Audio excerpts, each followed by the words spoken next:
Europe 1, 6h56, Thomas Soto. C'est le vrai faux de l'info de la matinale avec vous, Géraldine Vosner. Bonjour. Bonjour Thomas. Ce matin, la position difficile du ministre et citoyen François Bayrou. Le garde des Sceaux, gêné par l'enquête sur les emplois fictifs du MoDem ouverte par le parquet de Paris. François Bayrou est directement concerné en tant que représentant légal du parti. Pourtant, il l'affirme, il peut assumer sereinement sa fonction de ministre.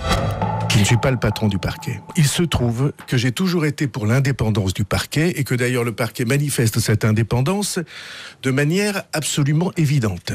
Alors, il est tranché, François Bayrou. Il affirme que le garde des Sceaux n'est pas le patron du parquet. Mais c'est vrai ou c'est faux, Géraldine ? C'est faux statutairement. Le ministre, par définition, est le supérieur hiérarchique de ces magistrats, ces procureurs, qui sont nommés sur proposition du pouvoir par décret présidentiel et placés directement sous l'autorité de la chancellerie. Le ministre nomme qui bon lui semble. Le Conseil supérieur de la magistrature n'a qu'un avis consultatif. Le rôle de ces procureurs est d'appliquer la politique pénale du gouvernement. Quand un ministre sort une circulaire, ils doivent la mettre en œuvre. Soyez ferme contre les violences familiales, privilégiez les stages de citoyenneté.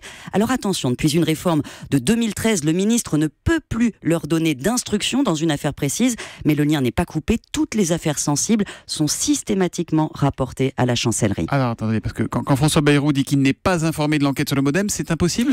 Alors si, c'est possible. Il a demandé par écrit à ce que rien ne parvienne à son cabinet, mais c'est une situation inédite car les procureurs ont l'obligation légale de signaler ces affaires pour que le gouvernement simplement adapte en permanence sa politique pénale. Et dans une circulaire de 2014, Christiane Taubira a listé précisément les critères de signalement. Toutes les affaires qui peuvent troubler l'ordre public, celles dont la personnalité de l'auteur le mérite, les cas médiatiques sont suivis. Les informations qui remontent du terrain atterrissent à la direction des affaires criminelles et des grâces, place Vendôme. C'est un haut lieu du pouvoir judiciaire et politique. C'est cette direction qui informe le ministre et à laquelle François Bayrou a demandé de se taire. L'un de ses anciens chefs m'a précisé que c'est possible. De toute façon, on ne remonte plus les PV d'enquête, par exemple. On ne prévient plus à l'avance de perquisition. Mais la situation reste inhabituelle. Statutairement, ces informations, elles sont bien destinées au ministre. Ouais, donc c'est un peu briche-mu quand même. Voilà. C'est inhabituel.